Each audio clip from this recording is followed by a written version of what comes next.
The allure of keeping exotic animals in captivity can be irresistible, offering a sense of adventure and mystique. But with this fascination comes a chilling truth. Death can strike in an instant, and the most horrifying attacks often happen where you least expect them, your own backyard. This was the terrifying reality for Norman, a man who dared to keep tigers, only to discover the devastating consequences of underestimating their primal instincts. On January 10, 2010, a biting winter wind swept through the quiet streets of South Wall, Ontario. Snow blanketed the fields, and frost clung to the bare branches of the trees surrounding the rural properties on the outskirts of town. The morning light cut through the gray sky, illuminating the small, peaceful community. But behind the serenity of this picturesque scene was a man whose passion for the extraordinary would lead to a tragedy no one could ignore. Norman Baldo was known in the area as a unique and eccentric figure. At 66 years old, he had spent decades cultivating his love for exotic animals, dedicating his time and resources to creating a private sanctuary on his sprawling property. Neighbors often spotted him tending to his enclosures or working on improvements to his animal habitats. To those who knew him, Norman was meticulous, detail-oriented, and deeply proud of his unusual lifestyle. He had spent years building his reputation as a responsible exotic animal owner, even serving as the head of the Canadian Exotic Animal Owners Association, where he advocated for those who shared his passion. Norman wasn't just a man with a fascination for exotic creatures. He was a dedicated caretaker who believed he had a special connection with the animals he raised. His 650-pound Siberian tiger was the crown jewel of his collection, along with a lion, a cougar, and several smaller wild cats. The tiger was a source of both pride and controversy in the community. Despite his meticulous upkeep of the enclosures and adherence to provincial regulations, Norman's collection of dangerous predators had long been a point of contention for his neighbors. Many worried about the risks posed by such powerful animals in a residential area. But Norman remained steadfast, often pointing to his spotless inspection record as proof of his capabilities. In 2004, his prize tiger attacked a 10-year-old boy visiting with his family. The boy, working on a school project about Siberian tigers, got too close to the enclosure, and the tiger's claws reached through the fence, leaving the child permanently scared. The incident sparked outrage and legal battles, but Norman faced no repercussions, retaining ownership of the tiger and continuing his work with the animals he loved. That cold January morning began like many others for Norman. He rose early, fed his dogs, and prepared to tend to the tiger that had become the centerpiece of his life. His routine, repeated countless times, had dulled his sense of the risks involved. Bowl of raw meat in hand, he approached the enclosure where the massive tiger paced in anticipation of its morning meal. Norman set up mirrored professional zoos, with a large main cage for the tiger's enrichment and a smaller holding pen for safe feeding and maintenance. Protocol required luring the tiger into the holding pen before entering the main enclosure. But Norman chose to ignore these precautions, viewing the tiger as more of a companion than a predator. He walked into the main cage, closing the gate behind him. The tiger was already waiting, pacing near the center of the cage. Its sheer size and muscular frame were a fearsome sign of the power it held, a power Norman had seen in action when the tiger attacked the 10-year-old boy years earlier. Yet Norman approached with confidence, setting the bowl of meat on the ground a few feet from the tiger. The animal moved toward the meal, its paws crunching on the frosty ground, and began to eat. But then Norman made a fatal mistake. As he turned to leave the enclosure, he turned his back on the tiger. In the wild, turning one's back on a predator signals vulnerability, and even the most well-trained animals can't suppress their instincts entirely. The tiger, sensing the opportunity, abandoned its meal in an instant. With shocking speed, it lunged at Norman, knocking him off his feet.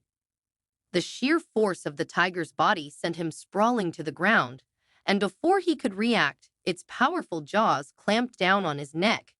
The tiger's teeth tore through flesh and muscle with ease, severing arteries and nearly decapitating him in a single motion. Norman stood no chance of escape beneath the predator. The tiger's massive paws dug into his body, holding him in place as it began to drag him across the enclosure. Despite the raw meat it had been given moments earlier, the tiger's instincts had taken over entirely.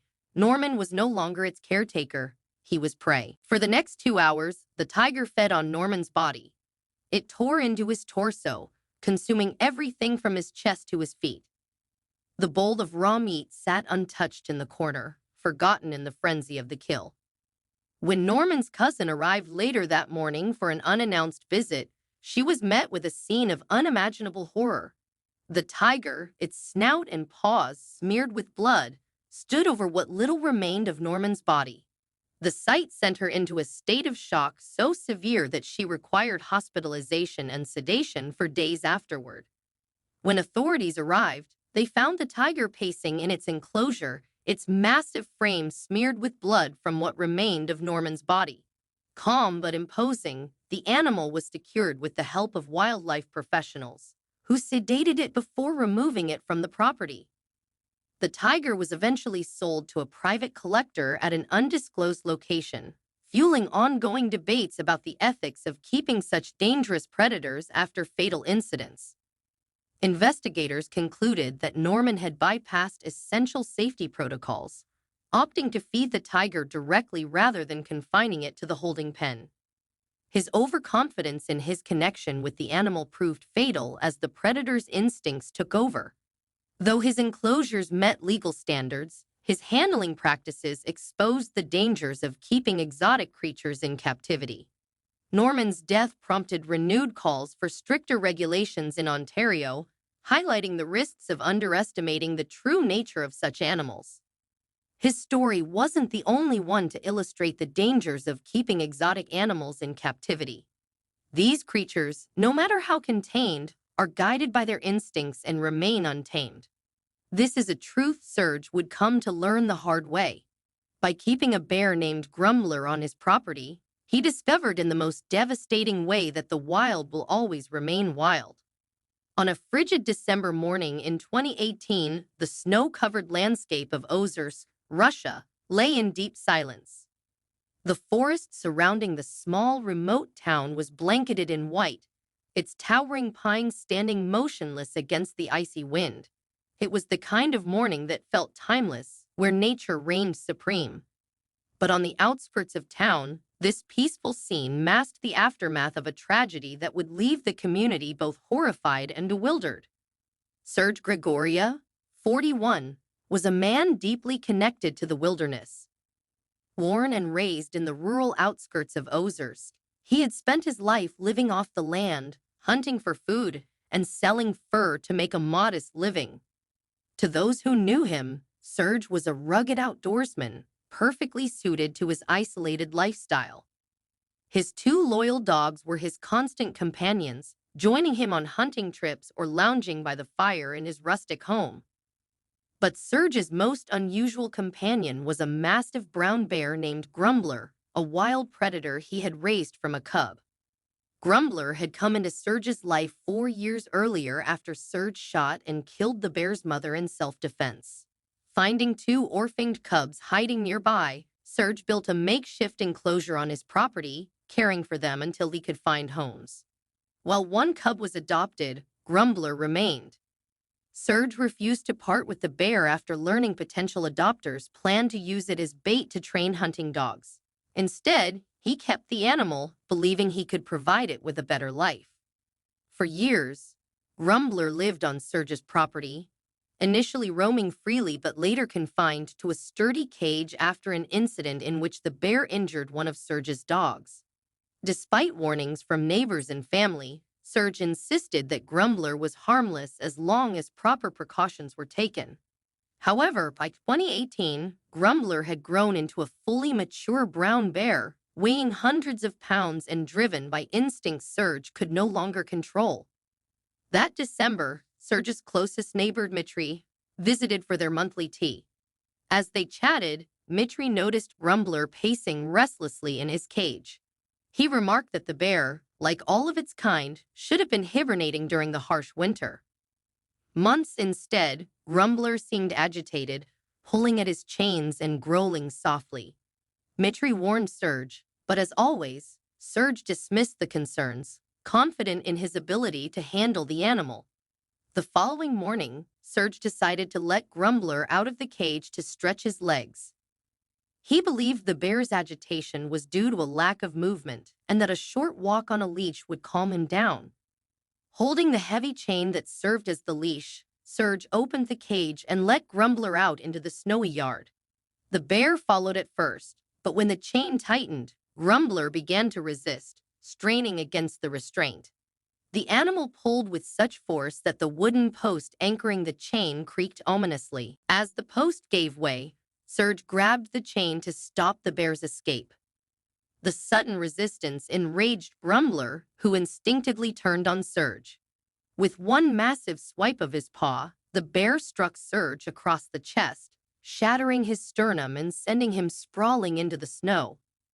Serge, struggling to breathe with his crushed rib cage, was defenseless as the bear charged again. This time, Grumbler's teeth tore into Serge's head and neck, ending his life in seconds. The commotion brought Serge's two dogs racing out of the house, barking and snarling. They tried to protect their owner, but their efforts only drove Grumbler into a greater frenzy. The bear struck one of the dogs with a powerful blow, sending it crashing into the cage. Turning its fury on the second dog, Grumbler attacked with relentless force, leaving the animal lifeless in the snow. When the chaos finally subsided, Grumbler dragged Serge's body into the yard and began feeding on the remains. For 2 weeks, the bear lingered on the property, guarding what was left of Serge and occasionally retreating into the woods. It wasn't until Serge's sister Maria arrived to check on him that the gruesome scene was discovered.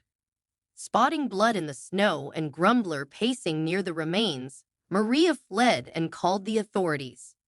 Police arrived shortly after and tracked Grumbler into the forest, his massive paw prints leading deep into the snowy wilderness. Armed and on high alert, the officers found the bear hiding among the trees near the property. Grumbler was shot and killed on sight to prevent further attacks, his death marking the end of the tragic chain of events. Inside Serge's modest home, officers discovered a heartbreaking scene. His surviving dog, emaciated and trembling, had managed to avoid the bear's wrath but was barely clinging to life. Covered in bruises and too weak to stand, the dog was rushed to safety and later taken in by Serge's sister Maria. She nursed the animal back to health, describing it as the only piece of her brother she had left and a reminder of his fierce loyalty to his animals, even in the face of danger. Serge Gregorov's death highlighted the dangers of keeping wild predators as pets, even when raised from infancy.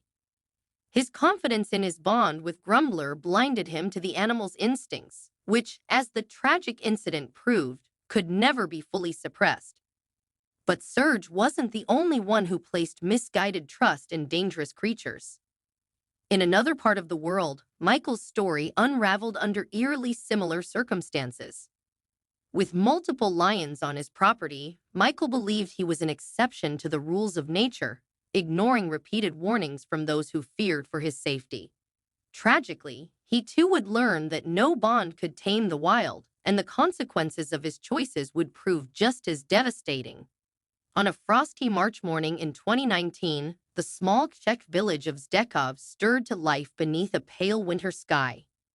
Nestled in the Moravian countryside, this quiet town was surrounded by snow-dusted hills and thick forests. It was the kind of place where neighbors exchanged friendly nods and life moved at a slower pace. But beneath the calm of that frosty morning, a predator's cage held the beginnings of a tragedy, one that would leave blood in the snow and the village forever haunted by what escaped. Michael Prochaska, a 33-year-old resident of Zdekov, was a man of contradictions. To many in the village, he was a mystery, both reclusive and friendly, deeply passionate but fiercely stubborn. He lived with his father in their modest family home on the edge of town, where he had turned their property into an unusual sanctuary for exotic animals. His fascination with wildlife had become an obsession in 2016 when he acquired Fufi, a young male lion. 2 years later, Michael purchased a lioness, adding Cleopatra to his collection and setting his sights on breeding the animals. Neighbors were uneasy from the start. Lions, after all, were not typical residents of the Moravian countryside. Their concerns grew as the animals matured into powerful predators, each weighing more than 400 pounds. Fufi's deep roars echoed through the village at night, and Cleopatra's agile, muscular frame prowled behind the bars of her cage. Despite warnings from locals and even his own family, Michael insisted he had everything under control. For Michael, these lions were more than pets. They were his life's purpose. Every day, he devoted hours to caring for them, hauling crates of meat to their enclosures, and meticulously maintaining their cages. He believed he understood them better than anyone, often telling others they were part of his family. But Michael's confidence blinded him to danger. Over time, his bond with the lions became a source of tension with neighbors and authorities alike. In 2018, Michael made national headlines after a shocking incident involving Cleopatra. On a summer afternoon, he decided to walk the lioness on a leash near his property. The sight of the enormous predator on a public road sent a cyclist crashing into her. Though no one was seriously injured, the incident amplified fears in the village and brought renewed scrutiny from local officials. Michael was fined for keeping the lions without proper permits, but enforcement proved difficult. Sanctuaries for large predators were overcrowded, and the cost of relocating the animals was prohibitive. With no clear solution, Michael was allowed to keep the lions, much to the frustration of his neighbors. By March 2019, tensions surrounding Michael's lions had reached a boiling point. His father, who lived with him, repeatedly warned him of the risks. His sisters, who had once visited regularly, avoided the property entirely, fearing for their children's safety. But Michael remained defiant, convinced that his understanding of Fufi and Cleopatra set him apart from the others. On the morning of March 4th, the Moravian countryside was cloaked in frost, the air sharp and biting. Michael began his day as he always did, feeding the lions. Carrying a bucket of fresh meat, he trudged through the snow toward the enclosures. The sight of Fufi pacing behind the bars didn't faze him. This routine had become second nature. Unlocking the gate, Michael stepped inside the male lion's cage, entirely at ease despite the imposing predator just feet away. He placed the bucket on the ground and turned to tend to other tasks, never imagining the danger lurking in that moment. Fufi, now a fully grown and dominant male lion, moved with the power and speed of a predator honed by millennia of evolution. The moment Michael turned his back, the lion's instincts took over. Fufi lunged, his massive stride covering the distance in a single bound, and his lethal paw struck Michael square in the chest. The impact knocked Michael off his feet, sending him sprawling to the ground, dazed and unable to defend himself. Pinned beneath the monstrous predator, Michael was defenseless as Fufi delivered a second fatal strike. The lion's massive jaws clamped down around Michael's neck, severing arteries and cutting off his ability to cry for help. Blood stained the snow as Fufi's predatory instincts took over entirely, reducing Michael to nothing more than prey. The commotion drew the attention of Cleopatra, the lioness, who quickly joined the frenzy. She moved with lethal precision as she sank her teeth into Michael's lifeless form. The pair of lions worked together with brutal efficiency, tearing at their keeper with the same ferocity they would show to prey in the wild. In mere moments, Michael's life was extinguished, and his body was left unrecognizable under the combined force of the two beasts. When Michael's father arrived the next morning, alarmed by his son's lack of response to calls, he was met with a chilling sight. Fufi was pacing the enclosure, his golden eyes fixed on what remained of Michael's body. Now little more than scattered remains in the snow. On what remained of Michael's body. now little more than scattered remains in the snow.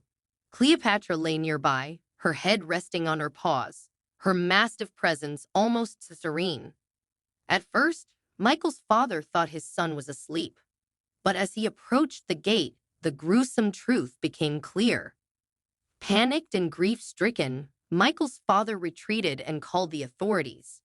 Police arrived shortly after, armed and prepared for the worst. To recover Michael's remains safely, they had no choice but to euthanize both lions.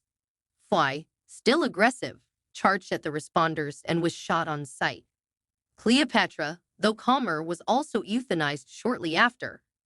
The family's property, once bustling with life, now stood empty and silent. The aftermath of Michael's death stirred a flurry of drama in the village and beyond. Animal rights activists condemned the killing of the lions, arguing that they were acting on instinct and should never have been kept in captivity in the first place. Others blamed Michael's stubbornness and criticized the lack of enforcement of regulations that had allowed the situation to spiral out of control. For Michael's family, the loss was overwhelming. His father, unable to bear the memories, struggled to cope.